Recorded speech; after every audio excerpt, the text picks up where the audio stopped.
Persaingan di Pilkada Jakarta memanas setelah mantan Gubernur DKI Jakarta Ahok mengaku lebih siap menjadi gubernur. PDI Perjuangan sendiri belum menentukan siapa yang akan diusung sebagai calon gubernur Jakarta.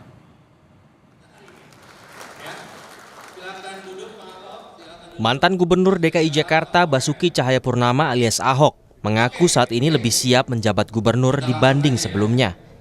Namun untuk maju di Pilkada 2024, Ahok menyerahkan sepenuhnya pada PDI Perjuangan.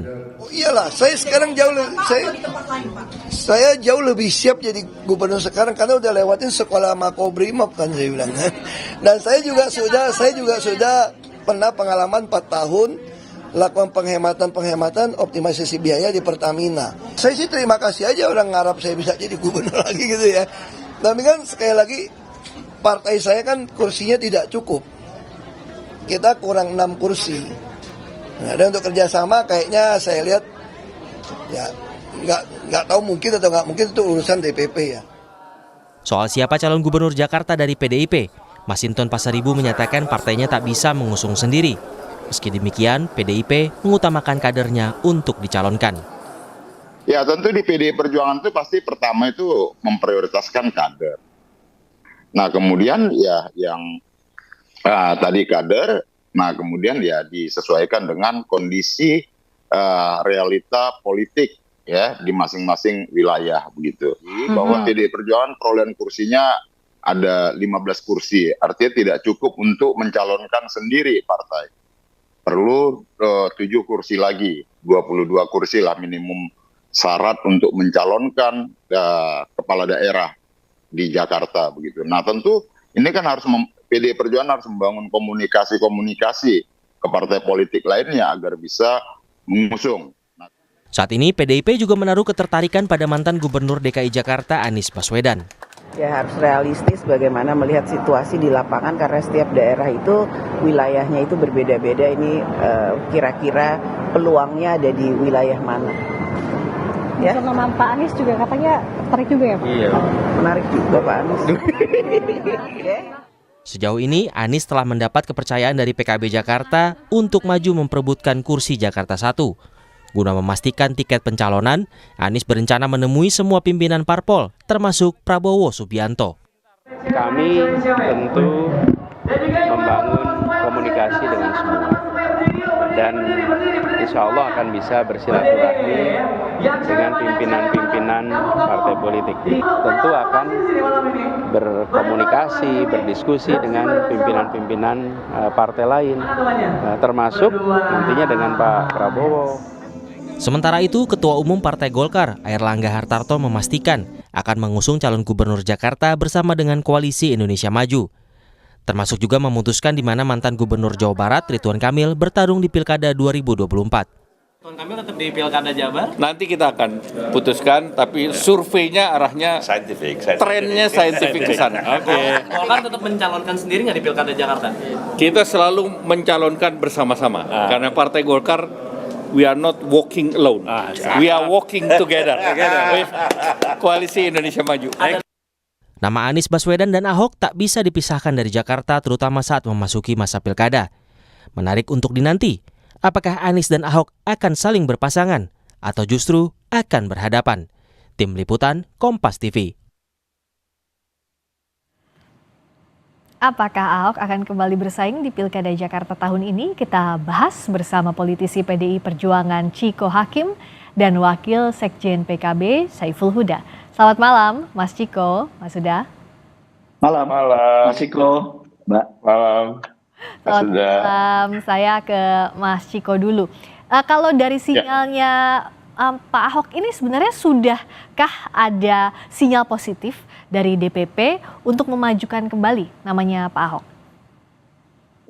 Bagi PDI Perjuangan khususnya terkait dengan Pilkada Jakarta tentu semuanya positif kalau terkait dengan Pak Basuki Cahayapurnama, begitu juga terhadap kader-kader yang lain gitu. Namun tentunya kalau kita bicara soal prioritas, nama Basuki Cahayapurnama atau Ahok itu tidak bisa dipungkiri bahwa itu masuk dalam skala prioritas, karena kita ketahui Pak Ahok ini ketika memimpin Jakarta diakui oleh masyarakat melalui survei tingkat kepuasan publik atau approval ratingnya yang sangat tinggi, dan kesuksesannya juga menata kota Jakarta dapat dirasakan secara langsung oleh masyarakat gitu, baik yang di kelas menengah, di kelas bawah maupun di kelas atas gitu. Jadi Pak Ahok ini juga elektabilitasnya sampai hari ini kalau kita lihat dari survei masuk dalam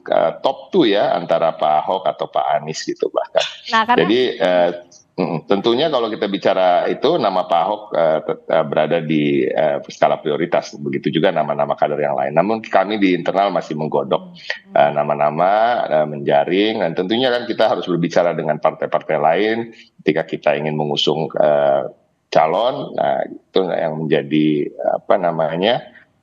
hal-hal yang kita akan lihat nanti.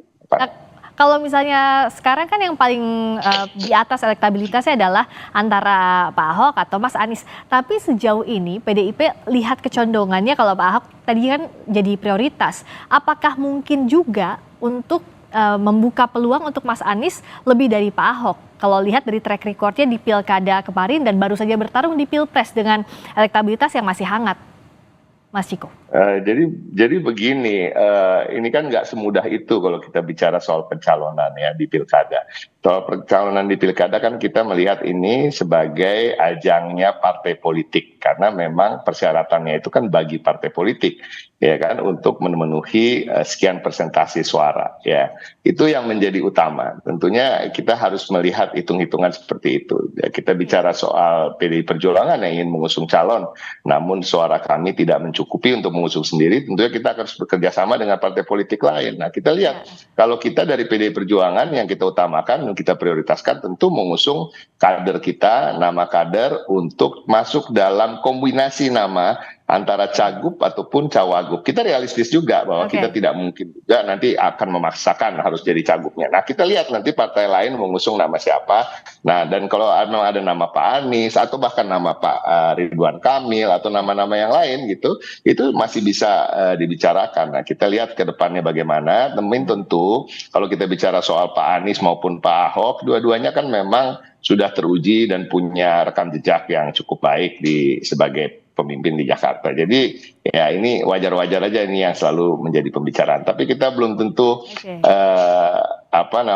tahu pasti apakah kedua nama itu yang akan muncul nanti. Jangan-jangan dari PDI Perjuangan juga kita punya senjata rahasia dalam tanda kutip. Oke, jangan-jangan temennya juga dari PKB nanti. Collab-nya ini, Mas Eda. Nah, kalau sebenarnya kalau dari PKB ini kan yang sudah declare baru DPW Jakarta, tapi belum PKB DPP. Nah, seperti apa sejauh ini PKB sudah fix atau belum sebenarnya untuk mengusung nama Mas Anies, Mas Huda? Belum, kita masih mensimulasikan apa yang sudah diajukan oleh teman-teman PKB DKI Jakarta. Jadi di internal Despilkada DPP sendiri kebetulan masih mensimulasikan dua nama, Mas Anies yang direkomendasikan oleh teman-teman PKB Jakarta, sama Mbak Ida Fauziah, Menteri Tenaga Kerja hari ini yang kebetulan terpilih di dalam pileg kemarin mewakili Jakarta. Oke, tapi sejauh ini peluangnya Mas Anies selain nama Mbak Ida Fauziah tentu kan karena kader. Sudah seberapa persen jadi nama paling kuat di PKB bersama juga tentu nantinya parpol-parpol lain yang akan bersama-sama, Mas Huda?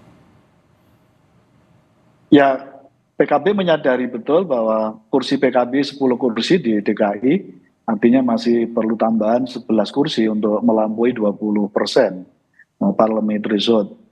Artinya siapapun yang nanti akan kami rekomendasikan, apakah Mas Anies atau Mbak Ida, pasti harus membangun poros koalisi. Nah, dalam konteks ini kebetulan tahapannya baru akan mengukaka Mas Anies, habis itu akan memberikan penugasan untuk membangun koalisi siapapun di antara duanya, Mas Anies atau Mbak Ida Fauziah.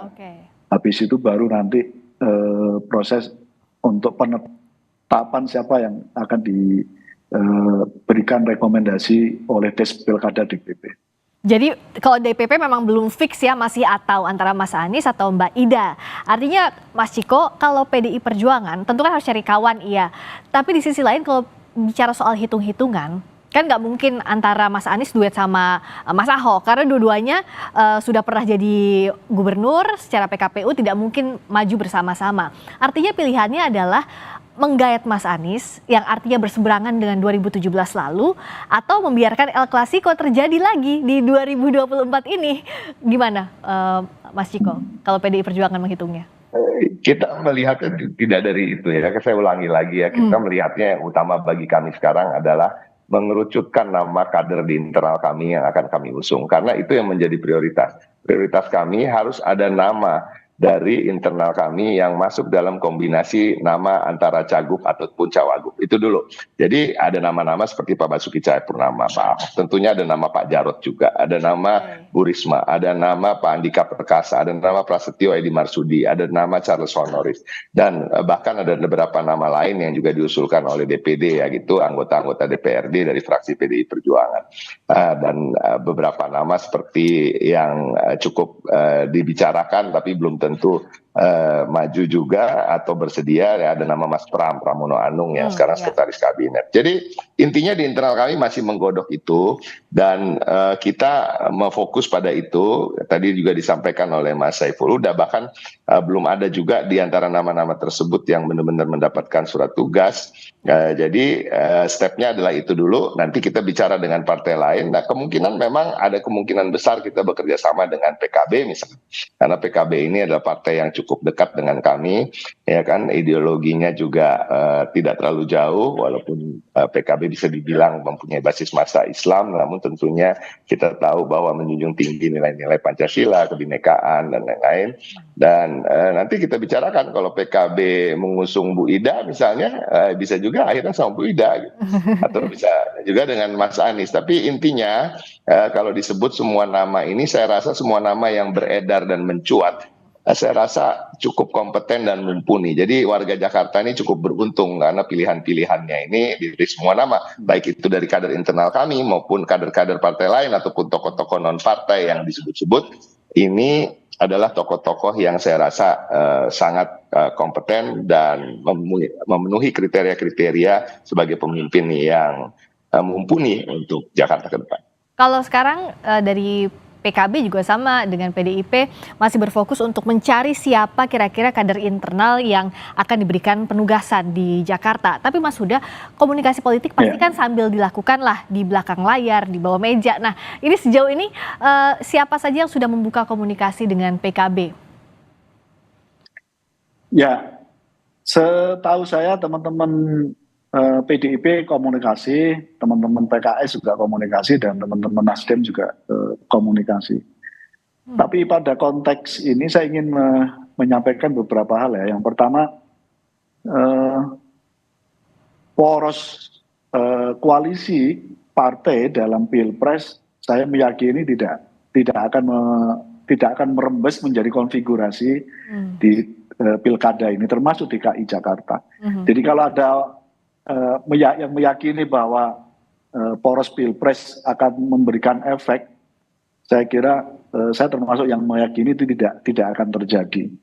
Nah, karena itu menurut saya munculnya Pak Ahok di dalam pilkada DKI saya kira akan cukup menarik.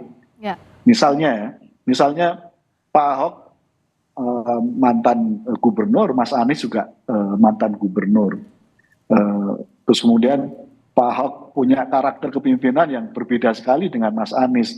Artinya akan punya ceruk pemilih yang berbeda. Pak Ahok terkesan sangat taktis dan sangat belak-belakan dalam membangun dan membuat kepemimpinan di DKI Jakarta waktu itu. Mas Anies cukup kalem dan partisipatif dalam memimpin Jakarta selama 5 tahun terakhir ini. Jadi kedua sosok ini jujur harus diakui punya segmen pemilih yang sangat berbeda sekali. Dan begitu misalnya di kemudian hari, karena ini masih cair sebenarnya. Begitu misalnya beliau berdua ini bersanding, itu kira-kira tak akan ada yang mengalahkan. Gitu. Iya, Karena tapi- semuanya punya segmen yang berbeda-beda. Tapi Kalau aturannya kan gabung nggak bisa ya Mas ya. Kalau di PKPU-nya Kenapa? kan, kalau di aturannya kan kalau yang sudah gubernur nggak bisa maju jadi wagub lagi. Terganjalnya paling itu ya Mas. Ya betul. Nah, tapi kan masih bisa ini sebenarnya itu. Oh, Nah, terkait dengan itu, seandainya pun sama-sama untuk maju gitu, pasti saya kira akan menarik. ya. Karena hasil survei juga menyatakan dua-duanya rentang elektabilitasnya cukup bagus dua-duanya dan Iya. 1-2 antara Mas Anies dan Pak Ahok. Apakah ini akan terjadi jadi kejutan di Pilkada Jakarta? Wait and see karena masih panjang, masih cair juga dinamikanya. Terima kasih Mas Ciko, terima kasih Mas Saiful Huda atas waktunya di Sapa Indonesia Malam. Terima kasih. Selamat malam, sampai ketemu lagi.